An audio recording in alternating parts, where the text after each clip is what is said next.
turned a high school project into a full-time business. 17-year-old Drew Davis started Crippling Hot Sauce. Crippling Hot Sauce. I have seen this all over social media, and the story behind it is so cool. Drew, what would you tell those living with disabilities what they need to do to be a success?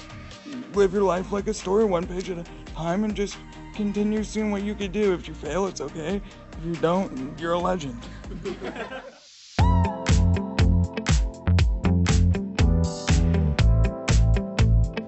Well, welcome everybody to a special edition of Friendly Wheels.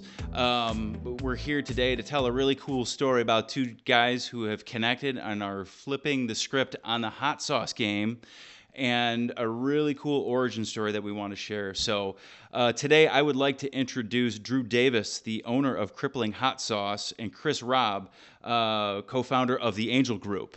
Fellas, thank you for joining me today. Thanks for having us, Jeff. Thanks for having us. No, I'm really excited. The Crippling Hot Sauce Company is a very unique business, right? It's putting a new spin on hot sauce, and it's got a really cool origin story.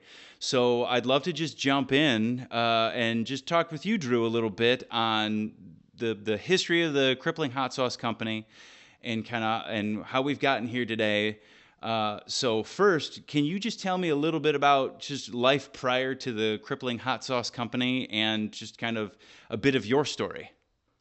Yeah, so my name's Drew. I grew up in a very small town in southern Missouri of less than 2,000 people, farm town, and like growing up until about the age of probably 14, I was just like a normal high school student or normal student going through school, taking classes, had a few friends, was kind of reserved and didn't really think I had trouble fitting in from when I was like really young, because obviously when you're really young and you look different than all the other kids, you don't really know how to fit in, especially when you're like really young, like 6, 7, 8, 9. So like that was the beginning of my journey. So that was rough. And then as I started to kind of grow up and get into my own body, this is important. My journey kind of shifted when I got into high school. At the time, I remember I weighed 300 pounds, and my doctors were like, dude, you're going to be bedridden by age 18 if you don't make a change. And we truly don't think you can, because we've really never seen somebody in a wheelchair lose a substantial amount of weight. And I think at that point was the moment that it all clicked for me, that no matter what I want to do in life, it all starts with me. And so right before COVID, I said, you know what, watch me, I'm going to try to make a change. And over that year, I was able to lose 150 pounds, and I kind of found a newfound confidence in myself. And it proved to me that, just because I'm in a wheelchair, it doesn't mean I'm going to be able to accomplish less.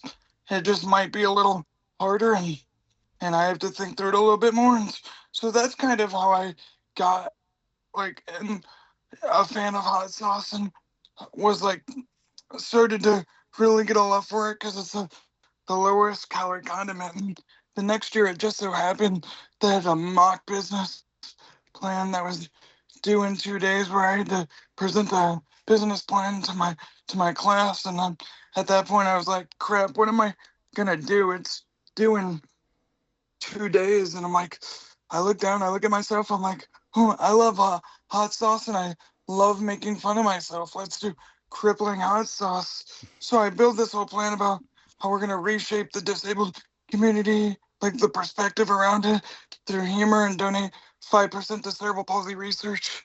And I present it. I'm like, I'm a straight A student. I'm gonna get 100. This is no different. Get the grade back.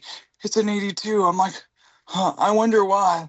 Like it was funny and well put together and stuff like that. So I went up to the teacher at the time, asked him why, and he said, no, I thought it was a cool idea.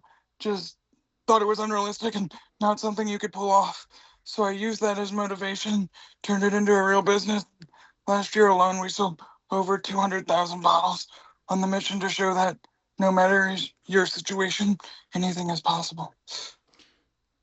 That's amazing, it sounds like the story of a lot of great entrepreneurs, right? They have a great idea, and a lot of people tell them no, and then they kind of stick their nose at them, and they go out and they accomplish great things. So that's awesome.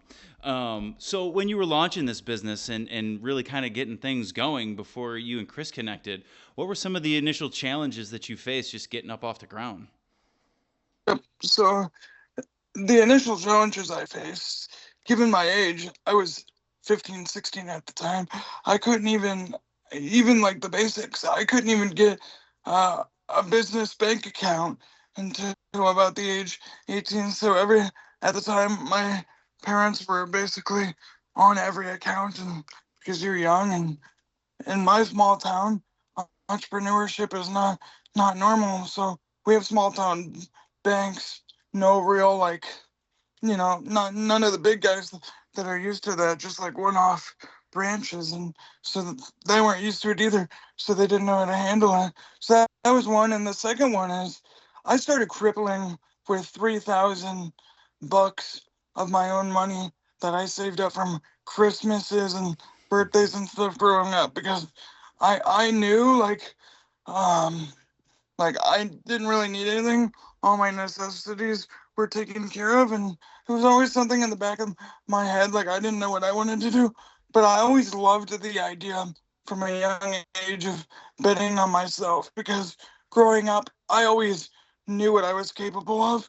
The struggle was always communicating to other people and showing other people what I was capable of. So I'm like, I don't want to leave my success in somebody else's hands. I want to be in control of my own destiny. So that's kind of why I was saving up money, which is great. But in a capital intensive industry, it could be hard to start with $3,000. But thankfully, my family is very supportive, and we started, the first couple months just making it out of the kitchen.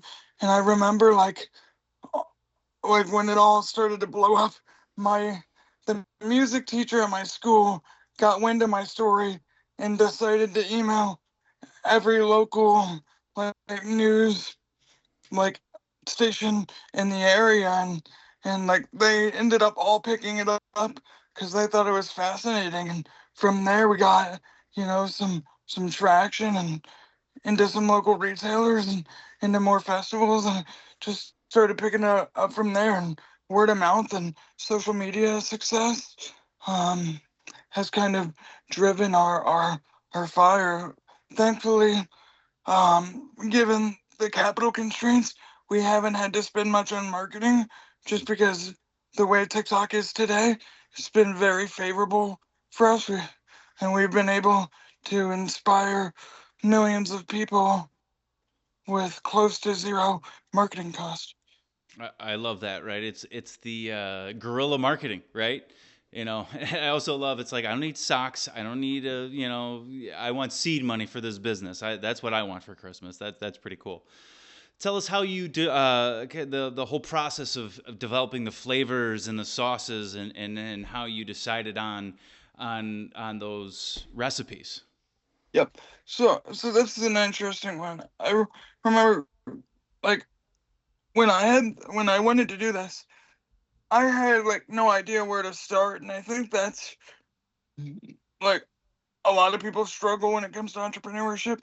They get overwhelmed with where to start. But what I did was I did a quick Google search and kind of figured out what are the base ingredients that every hot sauce has, and kind of look what was on the market and see what I may be able to tweak to make unique. And so then I went to, actually I had to drive like 90 minutes away from my house for test batches, because fun fact, in small town America, they don't really sell any peppers other than jalapenos. So drove 90 minutes away, to the fresh thyme, and then got some peppers and tried it out from there. I remember that part alone was the longest. It took about 6 months and about 70 different recipes to land on three that I liked because something about me, I'm a pretty picky eater. So like for me to find three of anything that I liked was a daunting task, but I was able to do so. And from there, went from to label creation. Thankfully, like I said, I had no money, so graphic design could be expensive. Thankfully, I have a talented artist in the family that was able to kind of take some of my ideas and bring them to life. And like I said, this whole journey has just been a family effort, which I love. Growing up in a small town, it's all about family, and so that's kind of core to how it started. Because like even though I can be independent and do a lot of things, I still needed I'm doing better now, but I needed help with a lot of the task, especially getting started, because a lot of that, like when you're making it at home, small batch stuff, that's physical labor stuff, and unfortunately, um some of that stuff with cerebral palsy is very hard to do efficiently. But that's not anything bad. That's just kind of the reality. So I'm just very thankful I had family that was willing and able to step in and help from that early stage. Well, that's awesome. Here at Amigo, we understand, family, right? We're a family-owned business, and you gotta lean on your people, right? Just to sometimes you gotta be willing to ask for that help. So that's awesome. And just for those who are watching, I know it's backwards here, but that's the logo. I got one of the stickers with the bottles that came in. I love the logo. I love the design. I just love the whole attitude around things, and everything you've been putting out on social has been it just makes you chuckle, right? So I think you're doing some great things there. Of those three original flavors? What were the three? So the three original were just for the parking, limping and crippling agony. Okay, and And those are the then flavors I have. yep, and then the other two or wait, we have three now, but the third one's small batch. The other kind of three is which also nice to you. It's special treatment, which is like a bacon flavor, Ooh.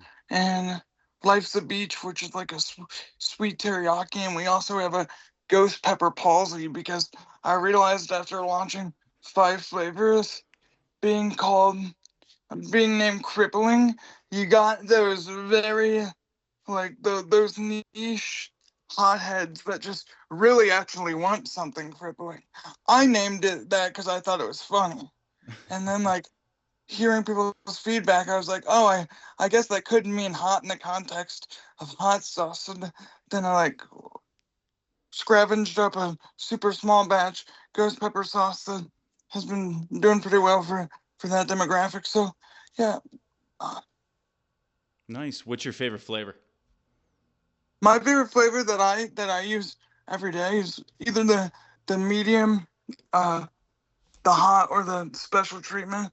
They are very good, but I'm a huge bacon guy, and when I shored up my diet, I kind of lost the ability to eat bacon because bacon is super fatty. So being able to get a close to true bacon flavor is amazing. That's what took the longest. I like it's super hard to nail down bacon flavor because either it just tastes fake or like dog food. So like when There's when you're no in when you're between. testing, yeah, when you're testing it out, it takes so many variations in order to make something taste good. Because at the end of the day, my story's great, but if the product's not great, it's hard for me to sell and hard for me to get behind. So I'm just super passionate about creating good sauces for a great cause. Awesome. Well, you're a businessman. You got to make sure the product's on point. I get it. So speaking of the sauces, I've got limping here. So before we move on, I don't want to spill it on my computer, so I'm gonna pour this off camera. But I'm gonna give a little taste. I purposely didn't try anything because I wanted the natural reaction of the flavors.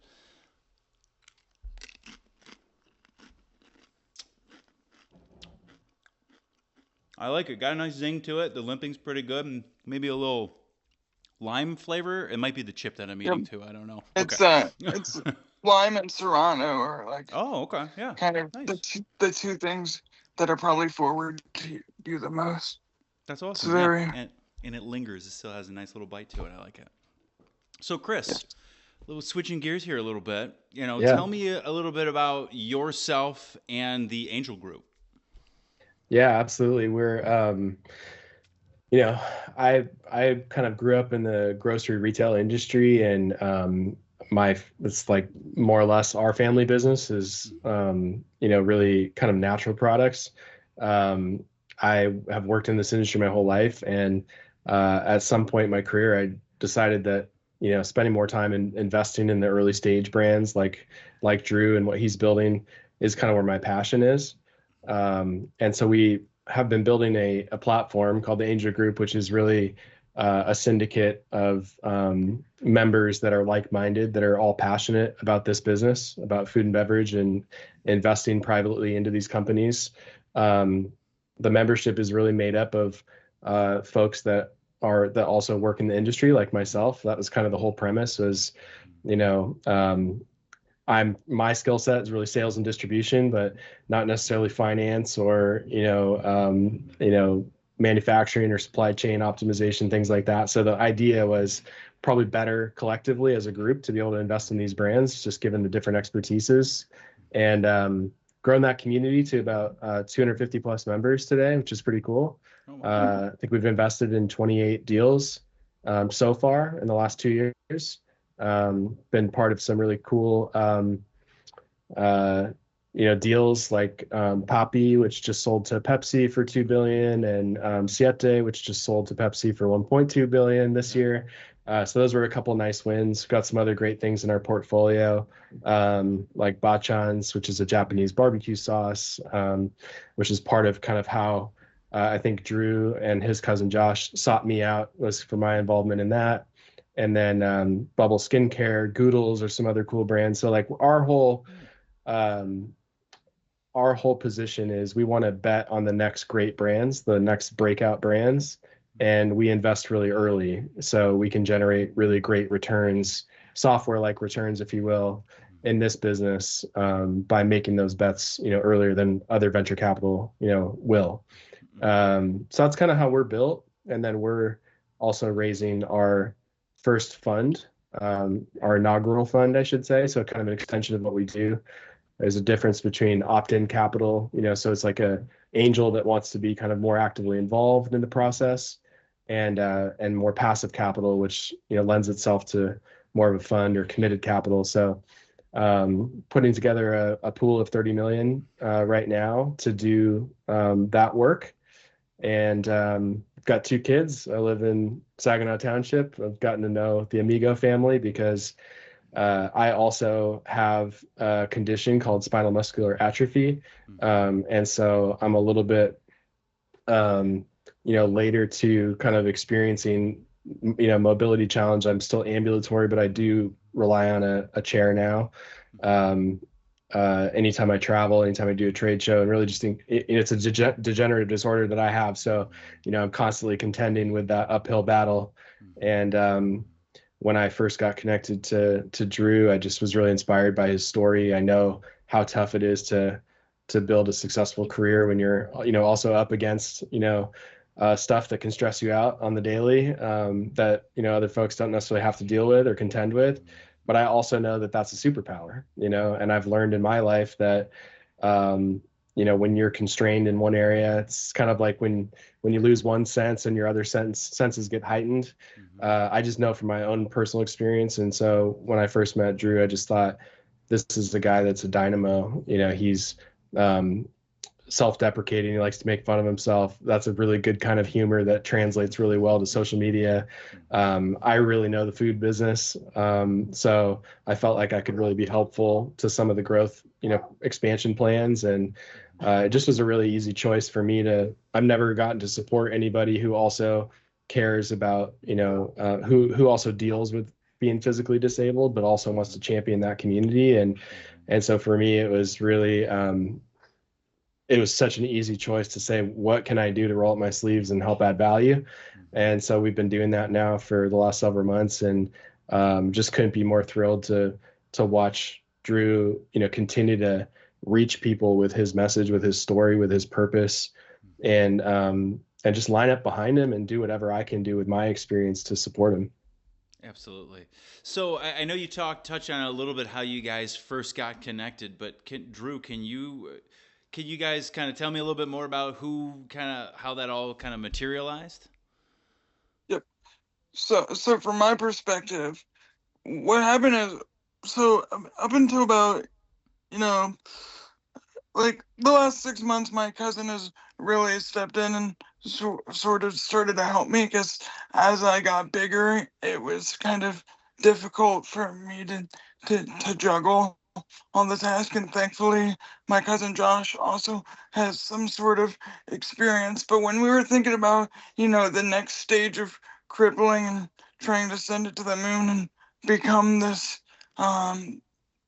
like platform to champion the disabled community like we want to, we really, like, it was really hard for us, because like we wanted like-minded individuals, like people with physical disabilities, or like underdogs, etc., to kind of help us build this.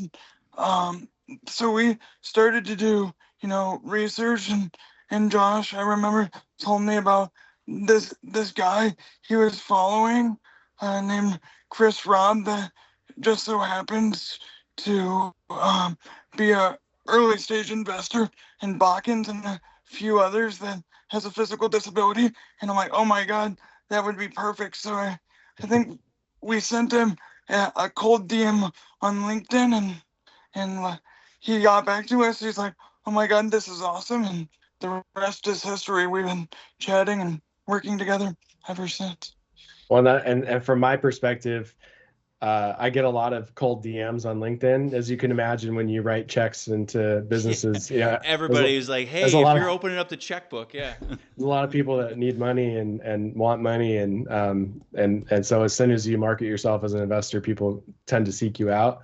Mm-hmm. So I don't always get back to every DM, but I for whatever reason, this one just kind of stuck out immediately to me, which is part of what I love about the brand. And you look at other brands like this, like a Liquid Death, for example, where it's undeniable, catches your attention. And this brand accomplished that with me in my LinkedIn DMs. And so I didn't know Josh, I didn't know Drew. I just saw this random message come through, and he didn't even mention anything about Drew or his story. So I just saw like this Crippling brand. I'm like, I got to at least look at what this is.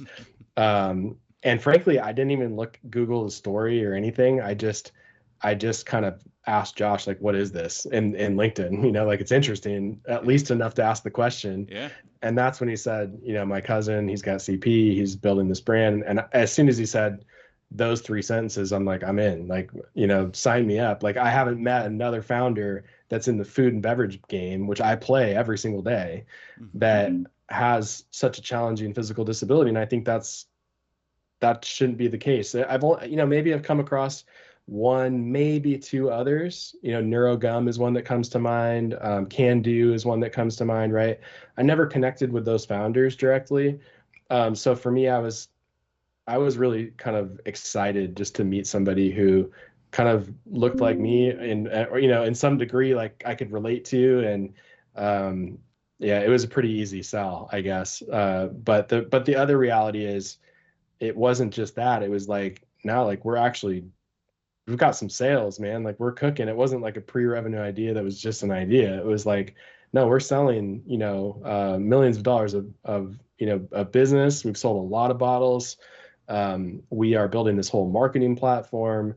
So I tapped into the vision pretty quickly as well. But I also was pretty easy to get on board. I messaged back pretty quickly, and I was like, I got to talk to Drew. And I think that happened maybe within a few days. No, that's awesome. I think, it sounds like it checked all the boxes, right? It's a purposeful mission, and, they're already building out the business model, and they're slinging sauce, and, you just want to take it to the next level. So I love that. So how long have you guys been partnered up now? Been a few months now, I think, right? A few months, like officially partnered up, like probably, what were you saying, 90 days ago? But before then, we stayed in touch and kept in contact. And so we really been working together for, I would say, the past 6 months. But really have dialed in and started really working together and dialing this in about in the beginning of 2025. So was really excited about that, and just really excited for the future. Yeah, now we're on, I would say, at least one call per week, maybe two. We're texting. We've got multiple group chats with multiple, folks. So it's picking up a lot of momentum quickly, and we're digging into the heart of where we want to go next, which is really exciting. So anybody who's listening has got to stay tuned, because we got big things coming, and we're working on it every week. Well, that's what was going to be my next question is, can you share anything of the direction you want to take? Maybe not specifics. Some things might be under wraps, but just kind of where you want to take this brand? Drew, I don't know if you want to take the first stab at that, at teasing some of these things out. It's a little top secret, but okay. you. I'm just gonna say, going forward, we're trying to, like we said, champion that message, our message of nothing is impossible, to as many people as we can, really expanding that impact past just cerebral palsy, because 1.3 billion people are physically disabled in the world. So it's, how do we expand our impact mission and really make it something that has staying power? Because how we're looking at crippling is, we want to make change for the better, like not just in the food and beverage world, but in society. Like I've always said, growing up, I never had somebody I could really look up to. So the goal is to have me kind of, I hope to be a kind of that person for the younger generations, and kind of make positive change, because unfortunately the disabled community has been left behind for so many years, and just excited to be at the forefront and really show people what's possible.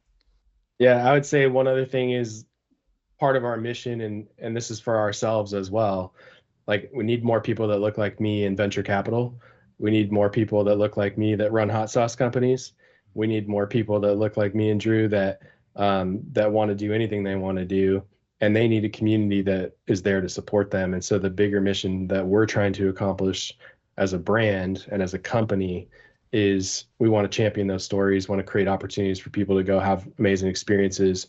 We want people to feel like they can do anything, and have examples that they can look at and get connected to, not just people that are physically disabled, that are stakeholders in what we're doing, but also people that don't have physical disabilities that are stakeholders in what we're doing, that believe in what we're doing, that are advocates for empowering this community. It's a minority-owned community, and that's something that we really feel deeply about in terms of our mission. And I can speak for myself, shout out to Cure SMA, right? It's a great community, nonprofit community. Any condition that results in a physical disability, like spinal muscular atrophy as an example, is typically has an organized community around it, right? But those communities tend to be like one-dimensionally focused on solving the problem, right? And it's cool. It serves a purpose. But I think there's also an element of this where it's like, who knows if this problem gets solved in my lifetime, and you can rally community around a different premise. And so I think that's what we're trying to do, is like, I think we want to build a company that can tap into formalized communities that already exist, that this might speak to people who want a different kind of outlet that's just more positive. And something like food is an important one, because somebody who invests in food and beverage every single day of the week, I have like the opposite problem of Drew. Like, I'm probably going in the wrong direction, not just because I'm 40 and a dad, getting the dad bod, but like also because my house is like a distribution center and I'm constantly trying new products. But when you can't exert yourself and burn calories as easily, you do need to be thoughtful about what you eat. And so that's another big part of the mission is, big flavor, bold flavor, fun flavor, and fun purpose, big purpose, without kind of that caloric intake, that doesn't necessarily serve our community well in terms of just want to be mindful about what you're putting in your body. No, I love that partnership, right? Because it serves a bigger purpose, right? Yeah, obviously, you guys are in business and you want to keep growing it, but it's really the lasting impact that you guys want to make, right? And being that example for those who never would see themselves in a position like this, but they see these two guys who are just overcoming these challenges and just really just impacting the world, and that's when it starts to serve generation after generation. So I love that story. You mentioned flavor, so I'm going to jump into the crippling agony here. Mine as well. You might not be able to conduct the rest of the interview. If I'm crying, it's not because it's the hot sauce. It's just I love the story so much. I'm just going to put that out there right now. So we get a little dip here. I wish I would have seen the bacon one because I'm just like you, right? Bacon makes life better. So anyway, we can try it. Oh, I put way too much on here too. Oh, yeah, that was healthy. Yeah, that's got some zip. That's definitely got some zip. I don't know if I can handle the ghost pepper one. At least not on camera. Ooh, that is good. Yeah, I don't have any flavor but hot in that, so I'm just gonna say it's I taste hot. So that's just good. So I love it. It's good. It's awesome. Drew, in this whole experience, right? What have you learned about yourself throughout this process?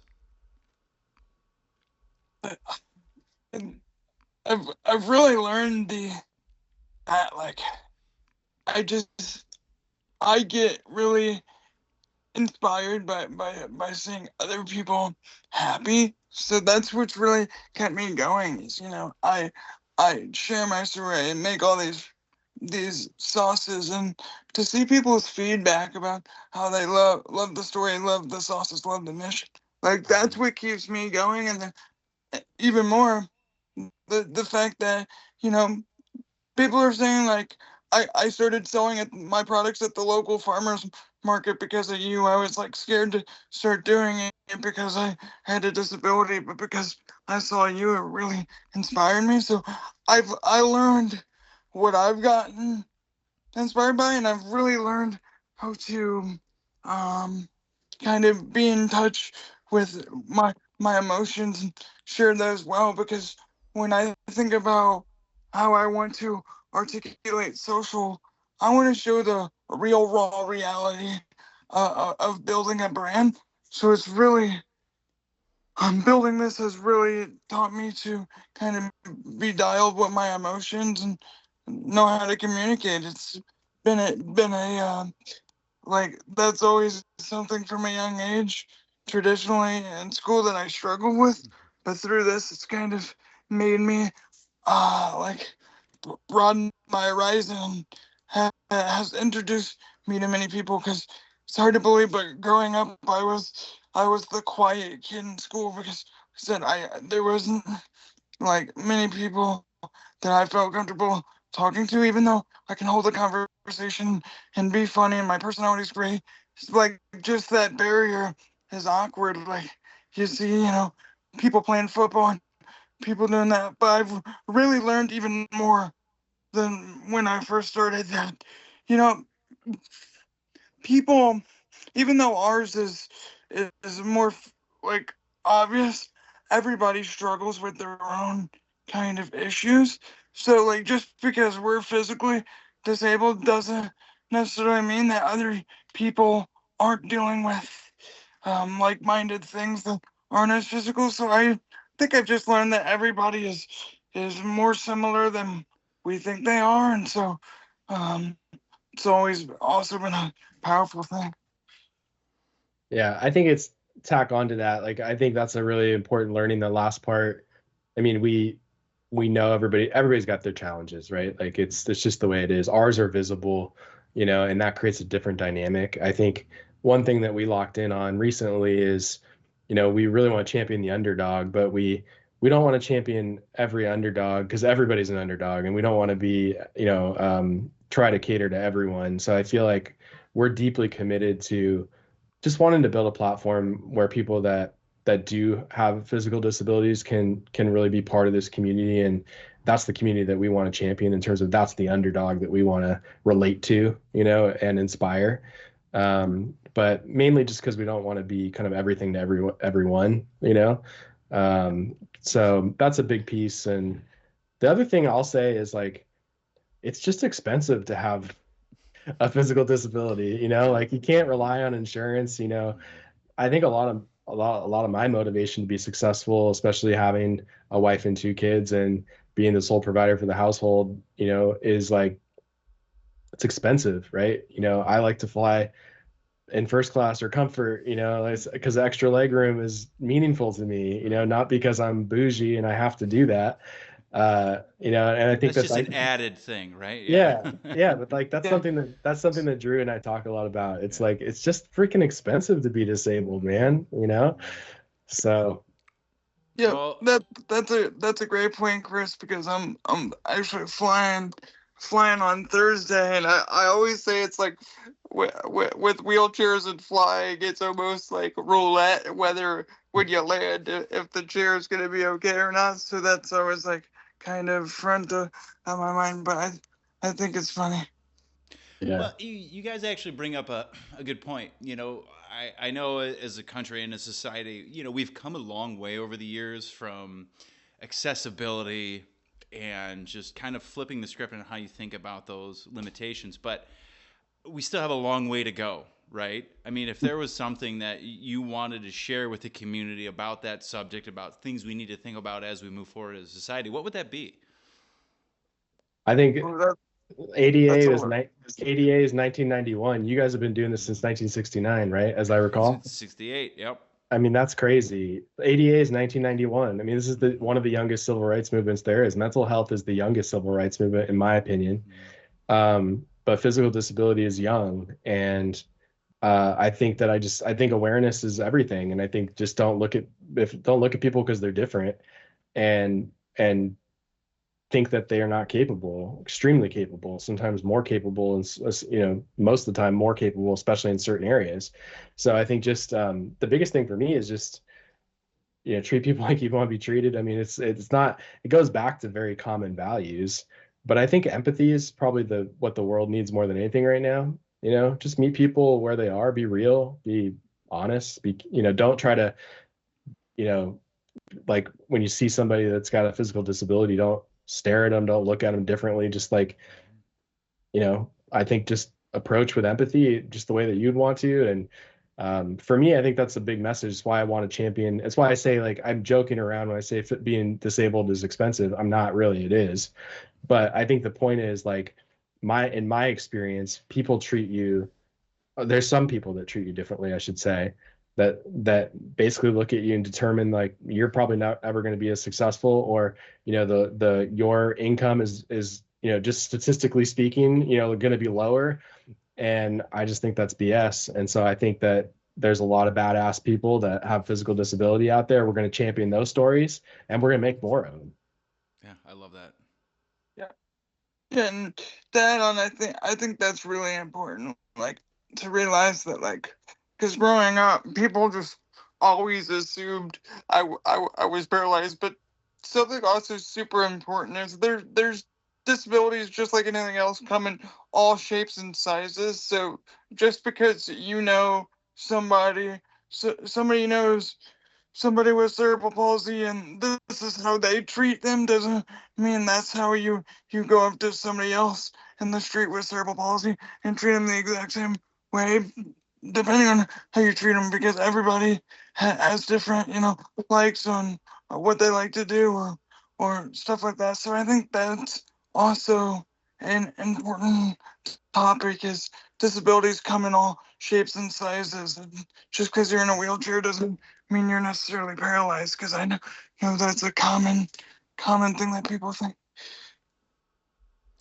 Yeah, I love that. It ties into a thread that's kind of at the core of what we do, right? The first Amigo product that we ever built stemmed from a loved one who had to use a wheelchair because of MS and was looked down upon, and it was just a different perspective on life. And once she started riding this Amigo and others started seeing it, it was just kind of changed the way that people perceived those with those types of limitations. So, I love that message. You guys, are great champions of this, and you have more perspective really than most of us in this. So obviously, I just love the opportunity to sit here and chat with you and learn a little bit more.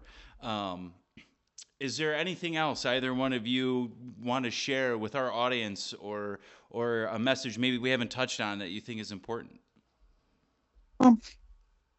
No, I think unless you guys have, Chris, I nothing inherently comes to mind right now. I would say, we'd love to hear from your community, reach out.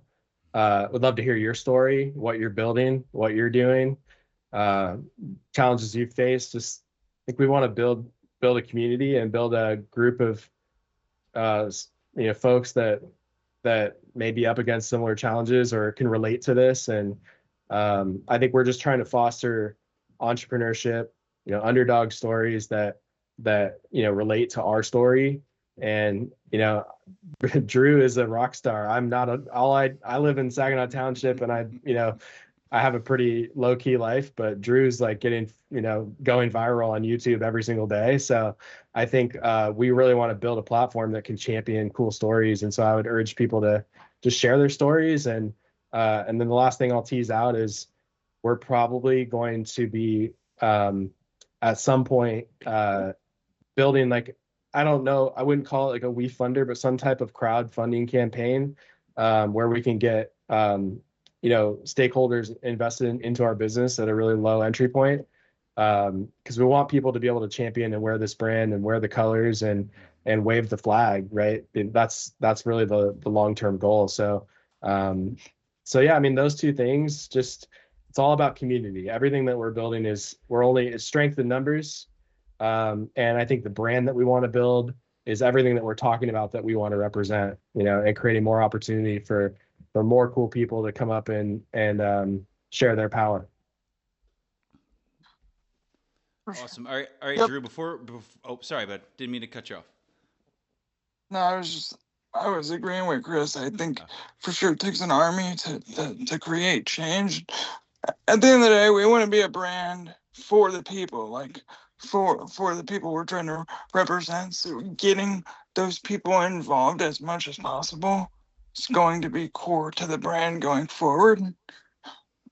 So I just see what we can do. Awesome. All right, Drew, if people want to check out Crippling Hot Sauce, where do they got to go? Yeah, so the Crippling Company on all socials. My TikTok is CripplingHotSauceDrew, and that's really where I post the most, where you can keep up with my day-to-day life. And the website, if you wanted to support the mission, is thecripplingcompany.com. All right. Chris, if people want to learn more about the Angel Group, how do they find you? Well, we're on Instagram. I don't even know our handles, which is probably bad. I think it's We Are the Angel Group. It's wearetheangelgroup.com. You can tell I don't run the social media, but you can definitely follow along and check out what we're going to definitely do a lot more there. But wearetheangelgroup.com is a good place to start. And then if you Google that, I'm sure you can find our Instagram. And I think we're going to start to do more on TikTok as well. Excellent. Well, I love the story. The hot sauce is amazing. My lips are still tingling. I was sweating a little bit, hoping I wouldn't keel over before this thing was in pain. But no, it's good stuff. I love the story. I really appreciate the opportunity to meet with you guys. And we'll be sure to kind of keep tabs with you and see how things go, and hopefully there's some opportunities down the road for us to keep connecting and helping move the mission forward. So yeah, we'll have to get Drew out to the warehouse sometime, and we can ride around on some scooters. Absolutely. Demo. We'll have a demo day. You'll come on in and you'll try them all out. I love it. Thanks so much, Jeff, for hosting us. I appreciate it. Thanks for sharing our story and sharing Drew's story, more importantly. But appreciate you kind of hosting this. Absolutely. That was my pleasure. It was fun. Thank you so much. Thanks, guys. All right, guys. Bye-bye. Bye. Join our mission at thecripplingcompany.com.